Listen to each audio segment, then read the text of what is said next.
அக்கா நான் சொல்றேன்ல, வாங்கக்கா, கொஞ்சம் வாங்க. வாங்க, அங்க வந்து பார்த்தா தெரிஞ்சுப்பீங்க.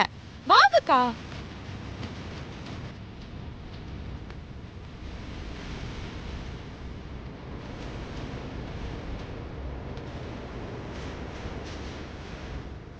வாங்க வாங்க வாங்க, சீக்கிரம் வாங்க. வாங்க இன்னைக்கு. வாங்கக்கா.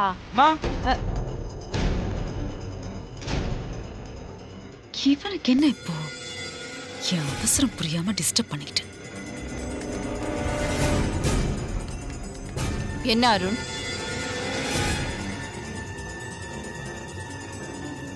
அம்மா, உங்ககிட்ட ஒரு முக்கியமான விஷயம் சொல்லணும். அருண், ஒரு நிமிஷம். நான் ஒரு முக்கியமான வேலையை அக்காவை வெளியே கூட்டிட்டு போயிட்டு இருக்கேன்.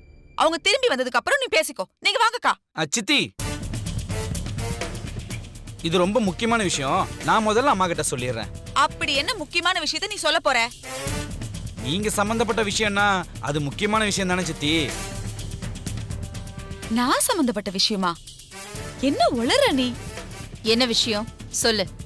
அம்மா, இந்த விஷயத்த உங்க கவனத்துக்கு கொண்டு வர வேண்டாம் தான் நான் நினைச்சேன். ஆனா ரொம்ப அளவுக்கு மீறி போயிடுச்சாமா. அதான் உங்ககிட்ட சொல்ல வேண்டியதா போயிடுச்சுமா. என்ன ஒரேடியா பில்டப் கொடுக்குறான்?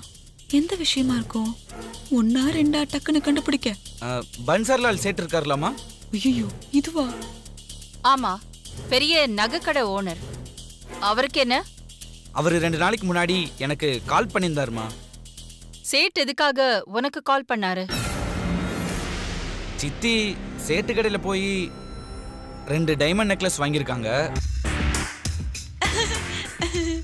நெக்லஸ் வாங்கினவங்க ஒன்று அவங்க கிரெடிட் கார்டு இல்லை அவங்க டெபிட் கார்டு யூஸ் பண்ணி பே பண்ணியிருக்கலாம், இல்லை அவங்க அக்கௌண்ட்ல இருந்து செக்காவது கொடுத்துருக்கலாம். அதெல்லாம் விட்டுட்டு ஆஃபீஸ் அக்கௌண்ட்ல இருந்து ஆஃபீஸ் செக் போட்டு கொடுத்துருக்காங்க. ஐயோ, அது மட்டும் இல்லம்மா, கடையில செக்கை பத்தி கேட்டதுக்கு நானும் போர்ட் ஆஃப் நம்பர் தான், எனக்கு செக்ல சைன் பண்றதுக்கு ரைட்ஸ் எல்லாம் இருக்கு, அப்படி இப்படின்னு பேசி பந்தா காட்டிட்டு வந்திருக்காங்க. அந்த மாதிரி எல்லாம் ஒண்ணும் இல்லக்கா. செக் கிளியரன்ஸ்க்கு வந்திருக்குன்னு பேங்க்ல இருந்து கால் பண்ணிருக்காங்களாம். மேனேஜர் தான் என்கிட்ட சொன்னாரு. மா, செக்ல எழுதி கொடுத்த அமௌண்ட் எவ்வளவு தெரியுமாமா? 10 லட்சம் ரூபாய்மா. என்னம்மா பண்ணலாம்? என்ன பண்ணலான்னு கேட்டா, என்னக்கா இதெல்லாம் ஒரு கேள்வியா? இதெல்லாம் அவ்வளவு பெரிய விஷயமாக்கா? ஏன்டா அருண் இப்படி பண்ற? ஏய், 10 லட்சம் ரூபாய் உனக்கு முக்கியம் இல்லையா வனஜா? அக்கா அப்படி சொல்லலக்கா. அங்க உங்க லட்சியமே வீணா போற அளவுக்கு ஒரு பெரிய விஷயம் நடந்துட்டு இருக்கு. இவன் என்னடானா லட்சத்தை வச்சு உங்களை டைவர்ட் பண்ண பாக்குறான்க்கா. சித்தி, இப்படி எல்லாம் சொல்லி அம்மாவை நீங்க திசை திருப்ப பார்க்காதீங்க. அம்மா, எனக்கு உங்ககிட்ட சொல்றதுக்கே கொஞ்சம் கஷ்டமா இருக்குதுமா. ஆபீஸ்ல இருந்து சித்தி மேல நிறைய கம்ப்ளைண்ட் இருக்குமா. என்ன கம்ப்ளைண்ட்? அம்மா, இப்பெல்லாம் சித்தி தலைக்கு போற ஹேர் ஆயில இருந்து காலுக்கு போற செப்பல் வரைக்கும் எல்லாமே ஆன்லைன்ல தான் ஷாப்பிங் பண்றது. அது நான் தப்புன்னு சொல்லலம்மா. ஆன்லைன்ல ஷாப்பிங் பண்ற இவங்க ஆபீஸ் அட்ரஸையும் கொடுத்துட்டு கேஷ் ஆன் டெலிவரியும் கொடுத்துட்றாங்கம்மா.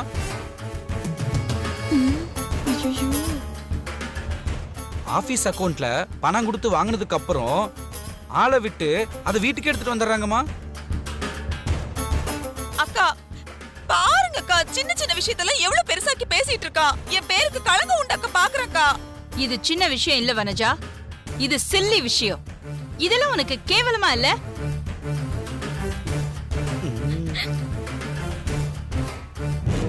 அகிலாவை கூட்டிட்டு வரேன்னு சொன்ன வனஜா ஆண்டி இன்னும் காணுமே.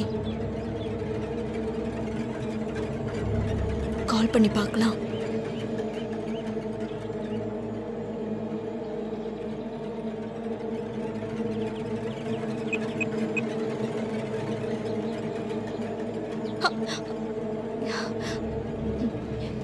என்ன கட் பண்றாங்க? உமாக்கு கால் பண்ணலாம்.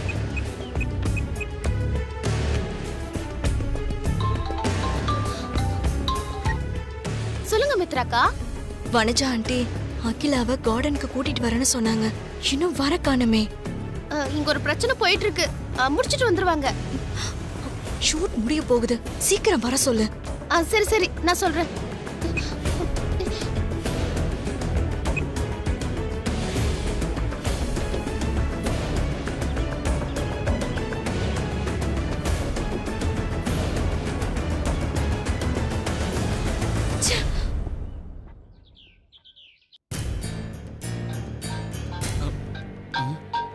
ஆஃபீஸ்லேருந்து கால்மா. ஹலோ, வணக்கம் சார். வணக்கம், சொல்லுங்க, என்ன விஷயம்? வனஜா மேடம் விஷயம்தான். என்னது, சித்தி விஷயமா? இன்னும் என்ன? கொஞ்சம் இருங்க, அம்மா பக்கத்துல இருக்காங்க, நான் போனை ஸ்பீக்கர்ல போடுறேன், சொல்லுங்க. Okay sir. சார் இப்ப சொல்லுங்க. வனஜா மேடம் ஆன்லைன்ல ஒன்னு வாங்கினா ஒன்னு ஃப்ரீங்கிற காம்போல 2 kg பக்கெட் பிரியாணி ஆர்டர் பண்ணிருக்காங்க போல இருக்கு. பாருங்கம்மா, 2 kg ஆன்லைன் டெலிவரி வந்திருக்கு, வாங்கியே வச்சாச்சு சார். வனஜா மேடம் பிரியாணியை இங்க வந்து சாப்பிட போறாங்களா இல்ல ஆன்லைன்ல வர மத்த பொருட்களை வீட்டுக்கு அனுப்புற மாதிரி பிரியாணியை வீட்டுக்கு அனுப்பிடவா? மேனேஜர் சார், இது ரொம்ப முக்கியமான கேள்விதான், கொஞ்சம் இருங்க, நான் சித்தி கிட்ட கேட்டுட்டு இதுக்கு பதில் சொல்றேன். Okay sir. சித்தி, உங்களுக்கு எப்படி சௌரியம்? நீங்க ஆபீஸ் போறீங்களா இல்ல பிரியாணியை வீட்டுக்கே வர சொல்லிடுவா? அருண், நீ ரொம்ப ஓவரா போறடா. அக்கா, என்னக்கா இதெல்லாம்? நீங்களே பாருங்கக்கா, என் உடம்ப பார்த்தா 2 பக்கெட் பிரியாணி சாப்பிடுற மாதிரி இருக்கா?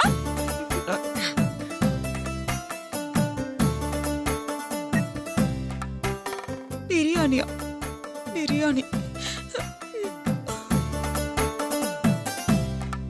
ஏய், நீ ஏதாவது தெரியாம பண்ணியாடி? இல்லத்த, அது வந்து ஐயோ 1 kg பக்கெட் பிரியாணி வாங்கினா இன்னொரு பக்கெட் பிரியாணி ஃப்ரீன்னு ஆட் பார்த்தேன். அதான் உங்க ஸ்டைல்ல உங்க போன்ல இருந்து ஆபீஸ் அட்ரஸ்க்கு ஆர்டர் பண்ணேன். ஏண்டி பாத்தீங்களாக்கா, தின்னி முட்டை தின்னி முட்டை.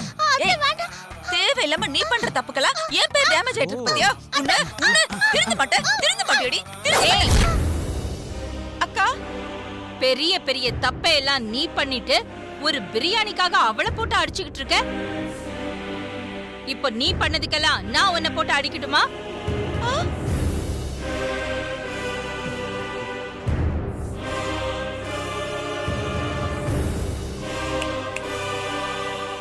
ஏதோ முக்கியமான விஷயம் காமிக்கணும்னு சொன்னியே, என்னது?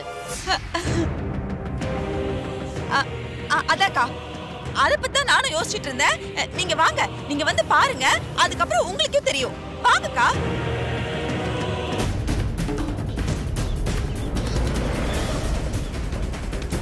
சரி, இதெல்லாம் எடுத்துட்டு போய் உள்ள வச்சிரு.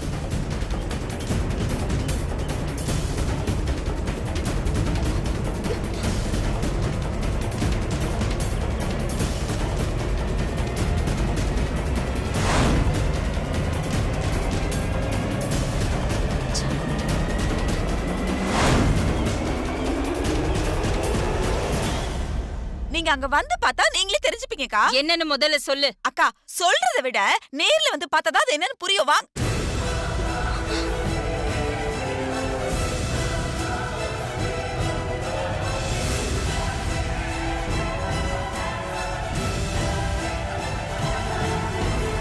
ஐயோ, இவ வந்துட்டா.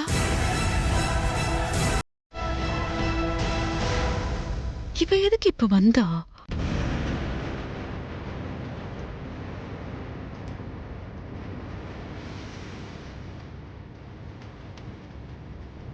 என்ன அக்கா, என்ன அப்படியே நின்னுட்ட? வா, போய் பார்க்கலாம். இனிமே நம்ம அங்க போய் பாக்குறதெல்லாம் வேஸ்ட்டுக்கா.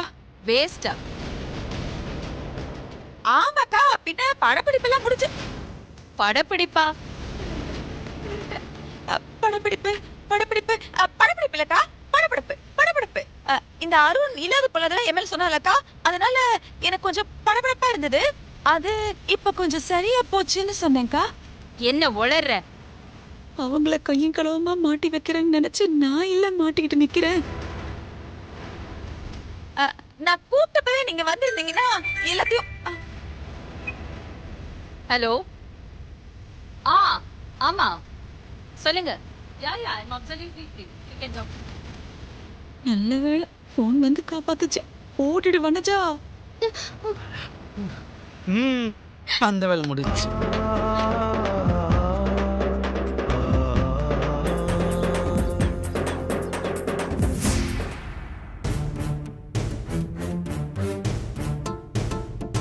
சிங்கப்பெண்ணே. அப்பா, எப்ப வந்தீங்க? கார்டன்ல உன்னை வச்சு பெரிய தம்பி விதவிதமா போட்டோ எடுத்துக்கிட்டு இருந்தாரே, அப்பவே நான் வந்துட்டேன். நான் வந்ததை கூட கவனிக்காம நீ உன்னையவே மறந்து போட்டோவுக்கு போஸ் கொடுத்துக்கிட்டே இருக்க. பெரிய தம்பி உனக்கு சப்போர்ட்டா இருக்காருன்னு என் பேச்ச மதிக்காம இப்படியெல்லாம் ஆட்டம் போட்டுக்கிட்டு இருக்கியா? நீங்க நினைக்கிற மாதிரி எதுவுமே இல்லப்பா. என்ன ஏதுன்னு கூட என்கிட்ட சொல்லாம பெரியய்யா திடீர்னு என்ன புடவை மாத்திட்டு வர சொன்னாரு. புடவைய மாத்திட்டு போனதுக்கு அப்புறம் தான் பிராண்ட் அம்பாசிடருக்காக புதுசா போட்டோ எடுக்கணும்னு சொன்னாரு. போட்டோ எடுத்துட்டு வந்தேன். நீ கிராமத்துல இருக்கிற வரைக்கும் எதுக்கும் ஆசைப்படாத பொண்ணா இருக்கிறது போதும்னு நினைச்சு வாழ்ந்துகிட்டு இருந்த. அப்போ உன்னை நினைச்சு நான் பெருமைப்பட்டுக்கிட்டு இருந்தேன். உனக்கு ஒரு நல்ல வாழ்க்கையை அமைச்சு கொடுக்கணும்னு கவலைப்பட்டேன். ஆனா இங்க வந்ததுக்கு அப்புறம் நீ ரொம்ப மாறிட்ட. உன் தகுதிக்கு மீறி ஆசைப்பட ஆரம்பிச்சிட்ட. இப்பெல்லாம் உன்னை நினைச்சு என்னால பெருமைப்பட முடியல. உன் எதிர்காலத்தை நினைக்கும் போது எனக்கு பயமா இருக்கு. என்னப்பா சொல்றீங்க? ஆமா, நீ இங்க எதுக்காக வந்த? சமைக்கிறதுக்காகத்தானே வந்த? சமைக்கிறதோட நிறுத்தி இருந்தா இந்த பிரச்சனையே வந்திருக்காது. சமைக்கிறத விட்டுட்டு போட்டியில கலந்துக்கிட்டு பிராண்ட் அம்பாசிடர் ஆன, அதெல்லாம் நமக்கு சரிப்பட்டு வராதுன்னு நான் அப்பவே சொன்னேன். ஆனா நீ என் பேச்சதான் கேட்கலையே. நீ பிராண்ட் அம்பாசிடர் ஆனதுக்கு அப்புறம் தான் பெரிய தம்பி உங்ககிட்ட உரிமை எடுத்துக்கிட்டு இப்படி எல்லாம் பண்றாரு. சமைக்க வந்த, அதுக்கப்புறம் பிராண்ட் அம்பாசிடர் ஆன, அதோட நிறுத்திக்கிட்டு இருந்தா கூட பரவாயில்ல. இப்போ அகிலாண்டேஸ்வரி அம்மாவுக்கு மருமகள் ஆகணும்னு ஆசைப்பட்டு பெரிய தம்பி கூட பழகிக்கிட்டு இருக்க. நீ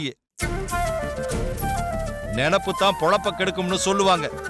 ஆனா உன்னுடைய நினைப்பு உன் வாழ்க்கையை கெடுத்துடும்னு நான் படிச்சு படிச்சு சொன்னாலும் நீ புரிஞ்சுக்கவே மாட்டேங்கிற. பிராண்ட் அம்பாசிடருக்கு போட்டோ எடுக்கணும்னு பெரியய்யா சொல்லும் போது அதை என்னால மறக்க முடியலப்பா. நீ பிராண்ட் அம்பாசிடரா இருக்கிறதுனால தானே பெரிய தம்பி உங்ககிட்ட இப்படி எல்லாம் உரிமை எடுத்துக்கிறாரு. நீ என்ன பண்ற? இனிமே நான் பிராண்ட் அம்பாசிடரா இருக்க மாட்டேன், அதுக்கு வேற ஆளை நீங்க பாத்துக்கோங்கன்னு பெரிய தம்பி கிட்ட நீ போய் சொல்லு. உங்களுக்குள்ள தொடர்பை இப்படி படிப்படியா தான் கட் பண்ணணும், வேற வழியே இல்ல. இன்னும் ஏன் நின்னுகிட்டே இருக்க? போ, இப்பவே போய் பெரிய தம்பி கிட்ட பிராண்ட் அம்பாசிடருக்கு வேற ஆளை பாத்துக்க சொல்லு. என்னால முடியாதுப்பா. நான் போய் என்னால பிராண்ட் அம்பாசிடரா இருக்க முடியாதுன்னு சொன்னா பெரியய்யா ஏத்துக்க மாட்டாரு. ஏதாவது பேசி எப்படியாவது என் மனசை மாத்திடுவாரு. நீங்களே வேணா போய் பெரியய்யா கிட்ட சொல்லுங்க.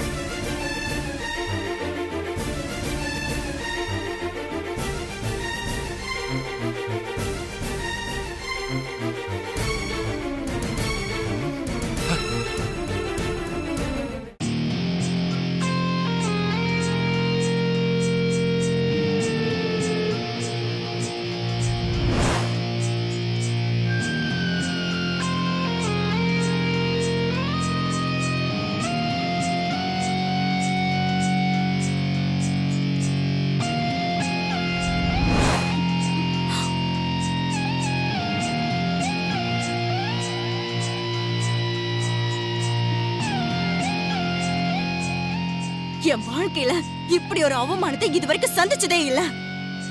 ஆதியும் பார்வதியும் சேர்ந்து என்ன நல்லா வச்சு செஞ்சுட்டாங்க ஆண்டி. எல்லாம் உங்களாலதான். என்னாலயா?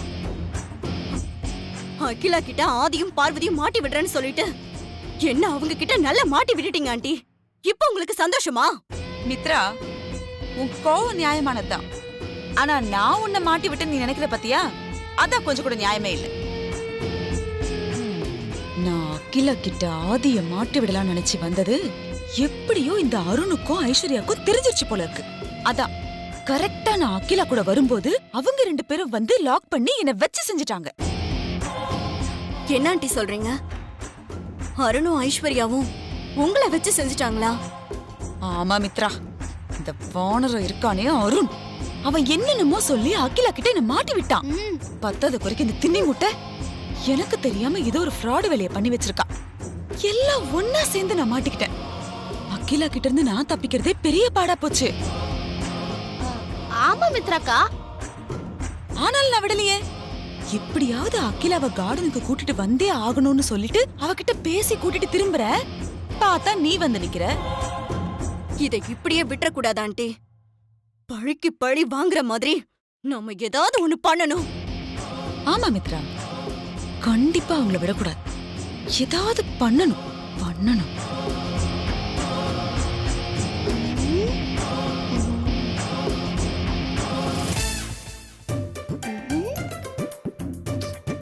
ஏய், என்னடி பலமா யோசிச்சிட்டு இருக்க? ஆதியும் அந்த சமையல்காரியும் எப்படி பழி வாங்கலாம்னு யோசிச்சிட்டு இருக்கியா? அது இல்ல அத்தை, அந்த 2 கிலோ பக்கெட் பிரியாணி பத்தி தான் யோசிச்சிட்டு இருக்கேன். பிரியாணியா?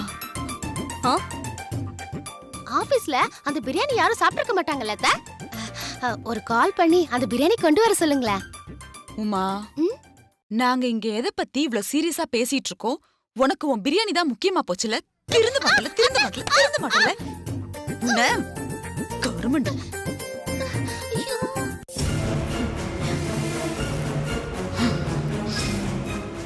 உங்க 2 பேரையும்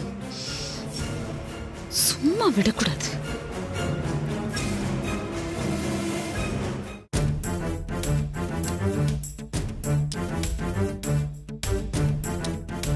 டேய் இங்க வா.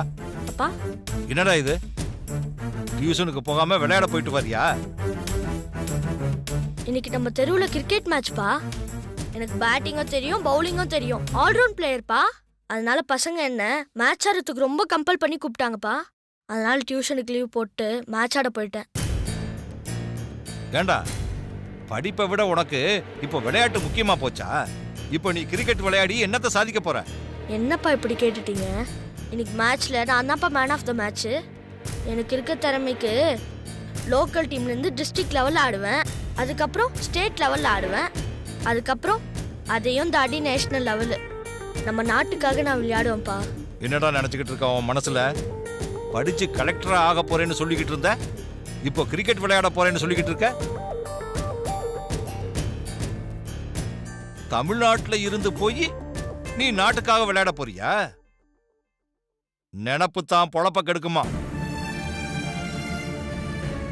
கிரிக்கெட் எல்லாம் பணக்காரங்க விளையாட்டு. நீ நினைக்கிறதெல்லாம் பணக்கார வீட்டு பசங்களுக்கு சாத்தியம். நம்மள மாதிரி சாதாரண குடும்பத்தை சேர்ந்தவங்களுக்கெல்லாம் முடியாது. பா, ஏதோ ஒரு நாள் மேட்ச் ஆட போனேன், அதுக்கு ஏன்பா இப்படியெல்லாம் பேசுறீங்க? இது ஒரு சின்ன விஷயம்ப்பா. இதுல கூட என்னோட ஃபீலிங்ஸை புரிஞ்சுக்க மாட்டேன்றீங்களேப்பா. அப்பா,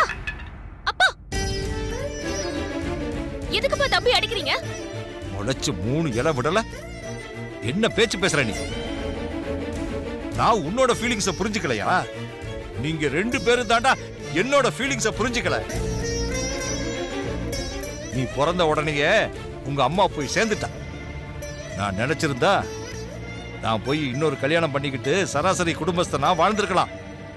ஆனா நான் இன்னொரு கல்யாணம் பண்ணிக்கிட்டு இருந்தா நீங்க சித்தி கொடுமைக்கெல்லாம் ஆளாயிடுவீங்கன்னு கல்யாணமே பண்ணிக்காம தனியா இருந்து உங்களை வளர்த்து ஆளாக்கி இருக்கேன்.